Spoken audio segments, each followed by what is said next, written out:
Hello दोस्तों, कैसे आप सब। चैनल पर नए तो चैनल को सब्सक्राइब करके बेल आइकन को प्रेस करें और वीडियो को लाइक करें। तो चलो वीडियो को शुरू करते हैं। एपिसोड की शुरुआत में हम चिंगसा को देखते हैं जो कि बॉम्बिंग एरिया के और भी ज्यादा अंदर की तरफ जा रहा था। इस चीज को देखकर पियामिया पैलेस के एक लेडी बहुत ही ज्यादा शॉक हो जाती है। इसके बाद वो बोलती है, क्या ये लड़का अपनी मौत की तलाश में इस जगह पर जा रहा है, क्योंकि उस जगह पर तो बहुत ही ज्यादा खतरा है। दूसरी तरफ हम चिंगसा को देखते हैं जो इस बॉम्बिंग एरिया के और भी ज्यादा अंदर की तरफ जाने लगता है, लेकिन रास्ते में उसे बहुत ही ज्यादा मुश्किलों का सामना करना पड़ता था। लेकिन चिंगसा की स्पीड बहुत ही ज्यादा होता है, इसकी वजह से उसने सभी अटैक को बहुत ही आसानी के साथ डॉज कर लिया था। इसके बाद वो और भी ज्यादा अंदर की तरफ जाने लगता है। इस चीज को देखकर दूर से पियामिया पैलेस की वो लेडी भी देख रही थी, जिसे देखकर उससे कुछ समझ नहीं आ रहा था चिंगसा के पास आखिर इसे कौन सी चीज है जिसकी वजह से उसे बॉम्बिंग एरिया के अंदर जाने का साहस कर रहा है, क्योंकि बॉम्बिंग एरिया के और भी ज्यादा गर्म में जाने के मतलब मौत है। दूसरी तरफ हम चिंगसा को देखते हैं जो कि बहुत ही तेजी के साथ आगे की तरफ बढ़ रहा था। इसके बाद वो अपने मार्क्स को भी उठा कर देता है और बोलता है, फाइनली इतनी ज्यादा मेहनत करने के बाद मैं इस लेडी से छुटकारा मिल गया है। लेकिन तभी एक छोटा सा अटैक आकर चिंगसा को लगता है, जिसकी वजह से उसके हाथ में एक छोटा सा कट पड़ जाता है। इस चीज को देखकर चिंगसा को तो भी समझने आ जाता है कि इस जगह पे बहुत ही ज्यादा खतरनाक है। इसीलिए चिंगसा अपनी और भी ज्यादा स्पीड बढ़ाकर यहाँ से निकलने का कोशिश करने लगता है, क्योंकि चिंगसा को यहाँ पर डर लगने लगता है कि वो इस जगह पर ज्यादा देर तक सर्वाइव नहीं कर पाएगा। इसीलिए उसके लिए यहाँ पे अच्छा होगा कि जल्दी से हो सके वो इससे बाहर निकल जाए।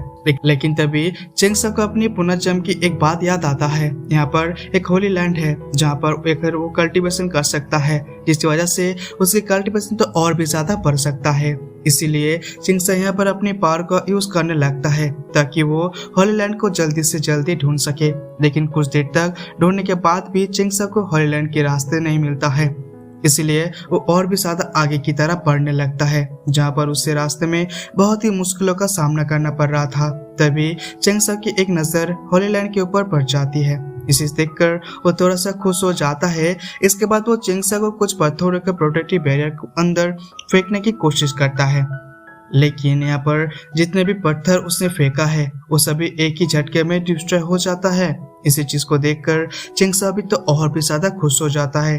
इसके बाद वो बिना कोई टाइम वेस्ट किए होली लैंड के अंदर जाने लगता है, जिसके वजह से चिंगसा के आसपास में बहुत ही ज्यादा हाई अमाउंट में स्पिरिचुअल एनर्जी आ जाती है। इस चीज को देखकर चिंगसा भी और भी ज्यादा खुश हो जाता है। इसके बाद वो यहाँ पर बैठकर कल्टीवेशन करना शुरू कर देता है। इसके वजह से इस जगह पर जितने भी स्पिरिचुअल एनर्जी होता है वो धीरे धीरे चिंगसा की तरफ आने लगती है, और कुछ ही देर कर चिंगसा तो आपस में बहुत ही ज्यादा हाई अमाउंट में स्पिरिचुअल एनर्जी आ जाता है। इसीलिए चिंगसा यहाँ पर अपने एक सीक्रेट हैंड सिंबल बनाने लगता है, जिसकी वजह से जितने भी स्पिरिचुअल एनर्जी होता है उन सबको चिंगसा अपने अंदर एब्सॉर्ब करने लगता है। साथ ही चिंगसा के स्पिरिट को भी देख सकता है जो धीरे धीरे बाहर की तरफ निकलने लगता है। इस चीज की वजह से चिंगसा को यहाँ पर और भी ज्यादा प्रॉब्लम का सामना करना पड़ रहा था, क्योंकि उसे इस चीज के एब्सॉर्ब करने में और भी बहुत ही ज्यादा पेन हो रहा था। लेकिन फिर भी वो यहाँ पर हार नहीं मानता और इसे प्रोसेस को कंटिन्यू करता है, जिसकी वजह से होली लैंड के अंदर जितने भी स्पिरिचुअल एनर्जी होता है वो सभी चिंगसा के पास आ जाता है और चिंगसा इन सभी को एब्सॉर्ब करने लगता है। लेकिन ये सीन यहाँ पर कट होता है और हमें यंग मास्टर लिंग को दिखाया जाता है जो यहाँ पर बैठकर कल्टीवेशन कर रहा था। इन सभी के बॉडी के अंदर से भी बहुत ही ज्यादा एनर्जी निकल रहा था। लेकिन तभी यहाँ पर एक एल्डर सीतो और बाकी की एल्डर्स भी यहाँ पे आ जाता है। इस चीज को देखकर यंग मास्टर ली तो बहुत ही ज्यादा खुश हो जाता है, क्योंकि ली फैमिली के एल्डर भी यहाँ पर एक के साथ यहाँ पर आया था। इसीलिए कि कोई भी टाइम वेस्ट किया यहाँ पर एल्डर के पास आ जाता है और वो एंकेस्टर लिन के बारे में उसे पूछने लगता है। लेकिन यहाँ पर बात और कुछ ही होता है। एंकेस्टर लिन अपने बदले के लिए चिंगसा का सीक्रेट पहचान कर 41 एरिया में चला गया था ताकि वो चिंगसा को वहाँ पर सकर कर सके। इस बात को सुनकर गार्डियन थोड़ा सा घबरा जाता है और बोलता है एल्डा सीत्यू।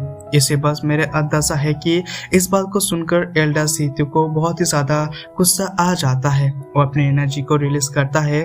इसके बाद वो बोलता है तुम सभी कचरे के ढेर हो। ये सुनकर दोनों गार्डियंस की हालत तो और भी ज्यादा खराब हो जाता है।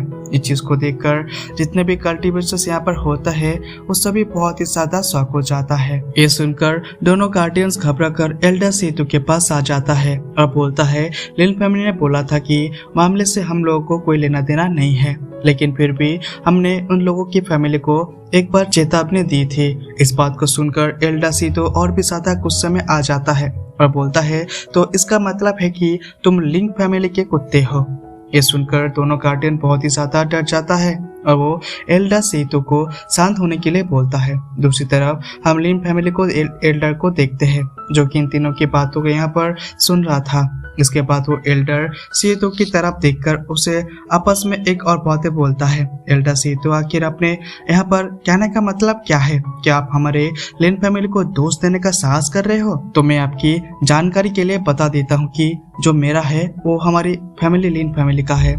इस पर एल्डा सीतो बोलता है तो इस बात को क्या फर्क पड़ता है, क्योंकि एंकेस्टर लिंक तो खुद का दोस्त मानना ही होगा। साथ ही इस बात के बारे में कैसे पता है कि चिंगसन जिंदा है या फिर मर गया है। ये सुनकर लिन फैमिली के एल्डर बोलता है तुम यहाँ पर बिल्कुल सही बोल रहे हो। अगर चिंगसा की भी मौत हो गई है तो इस चीज में चिंगसा की ही गलती है। इस बार एल्डर सीतो खुद पे ही ज्यादा गुस्सा आ जाता है और वो इसे एल्डर पर अटैक करने के वाला था, लेकिन तभी वो आपस में आ जाता है और वो बोलता है मैं तुम्हें यहाँ पर अंतिम चेतावनी देता हूँ। अगर तुम यहाँ पर कुछ भी उल्टा सीधा हरकत करने की कोशिश की तो तुम्हें मारने से कोई भी नहीं बचा सकता है। इसलिए बाद में मुझसे इस चीज के लिए दोष मत देना कि तुमने मुझे जान से क्यों नहीं मारा था। ये बोलने के बाद एल्डा सीत्यू तो दोनों गार्डियंस के पास आ जाता है और वो बोलता है तुम दोनों इस जगह पर निगरानी नहीं कर सकती हो, लेकिन मैं तुम लोगों का एक और मौका देता हूँ। तुम लोग अगले 6 महीने तक इस स्थल को सुरक्षा करोगे और अगर तुम लोगों ने मेरा फैसला से कोई आपत्ति है तो मुझे बोल सकते हो। यह सुनकर दोनों गार्डियंस एल्डर सीतो बोलता है नहीं एल्डर सीतो हम लोग तो इस चीज को करना चाहते हैं। इसके बाद एल्डर सीतो जितना भी कल्टिवेटर्स यहाँ पे होते हैं उन सभी बोलता है मैं तुम सबको इस जगह पर इसलिए बुलाया था क्योंकि तुम लोगों ने अपने कल्टिवेटर्स के ऊपर ध्यान कर सके, और अगर तुम लोगों ने कि एक हद से यहाँ पर मुक्का ही बना चला गया तो ये दोबारा से लौट कर आने वाला नहीं है। इसीलिए तुम लोग यहाँ पर कल्टिवेट करो, ना कि आपस में झगड़ा करो। ये बोलने के बाद एल्डा सीतो और दोनों गार्डियंस यहाँ से चला जाता है। तभी हम नाना को देखते हैं जो कि यहाँ पर चिंगसा की फिक्र कर रही थी। इसके बाद वो अपने मन में सोचती है चिंगसा तुम कितने ज्यादा भाग्यशाली हो, लेकिन अब इससे कोई भी फर्क नहीं पड़ता। दूसरी तरफ हम यंग मास्टर लिंक को देखते हैं जो कि ली को यहाँ पर बधाई दे रहा था क्योंकि यंग मास्टर ली को यहाँ पर लग रहा था कि चिंगसा की मौत हो चुके हैं। इस पर ली बोलता है ए अंकल क्यू के लिए एक बहुत ही ज्यादा अफसोस की बात है, उसे लड़के के पास एक इतना ज्यादा सीक्रेट रिजॉर्ट था। ये सुनकर यहाँ पर नाना को थोड़ा सा गुस्सा आ जाता है और वो ली को यहाँ पर पंच मार देता है। इसके बाद वो यहाँ से निकल जाती है और इसके साथ ही हमारा एपिसोड यहाँ पे खत्म हो जाते हैं। तो गाइस वीडियो को अच्छा लगा वीडियो पे जरूर बताना, चैनल पर सब्सक्राइब करके बेल आइकन को प्रेस कर देना। चलिए मिलते हैं अगले वीडियो पे।